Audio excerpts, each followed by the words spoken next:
বুকুত সপোন লৈ আহা তুমি নিজৰ গাড়ী লোৱাৰ আশা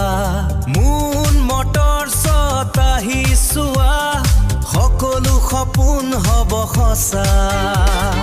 বিশ্বাসেৰে আগবাঢ়ো আমি আপোনাৰ লগত প্ৰতিদিন ভাল গাড়ী ভাল দামত এইটোৱেই আমাৰ চিন